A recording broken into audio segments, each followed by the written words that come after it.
মাননীয় স্পিকার, আমার কর্মজীবনে আপনাকে আমি কোর্টে পেয়েছি, সহকর্মী হিসেবে রাজনৈতিক দলে পেয়েছি এবং অত্যন্ত চমৎকার একটি পরিবেশে আমরা একসাথে কাজ করেছি।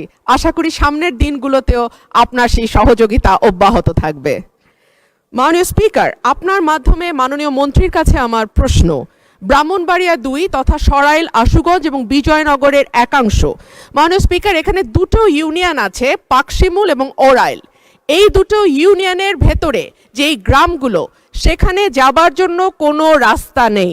মাননীয় স্পিকার, আমাদেরকে নৌকা করে যেতে হয় এবং তারপরে মোটরসাইকেল ছাড়া সেখানে চলাচলের আর কোনো উপায় নাই। আপনার মাধ্যমে মাননীয় মন্ত্রীর কাছে আমার প্রশ্ন, ব্রাহ্মণবাড়িয়া ২-এর এই রাস্তা উন্নয়নে এবং যোগাযোগ ব্যবস্থা কিছুটা উন্নয়নে আমাদের নেক্সট পদক্ষেপ কি হবে? ধন্যবাদ মাননীয় স্পিকার। ধন্যবাদ মাননীয় সদস্য। আমরা কলিগ ছিলাম, এখনো আছি, আমরা একসাথেই কাজ করব মহান জাতীয় সংসদকে প্রাণবন্ত করার জন্য। মাননীয় মন্ত্রী। মাননীয় স্পিকার, আপনাকে ধন্যবাদ। মাননীয় সংসদ সদস্যকে আমি আশ্বস্ত করতে চাই যে তিনি যদি এই বিষয়গুলো সুনির্দিষ্ট প্রস্তাব নিয়ে আমাদের মন্ত্রণালয়ে চিঠি পাঠান, তাহলে অবশ্যই আমরা অগ্রাধিকারের ভিত্তিতে এই ইউনিয়ন দুটোর যোগাযোগ ব্যবস্থা উন্নত করবার চেষ্টা করব। ধন্যবাদ আপনাকে মাননীয় স্পিকার।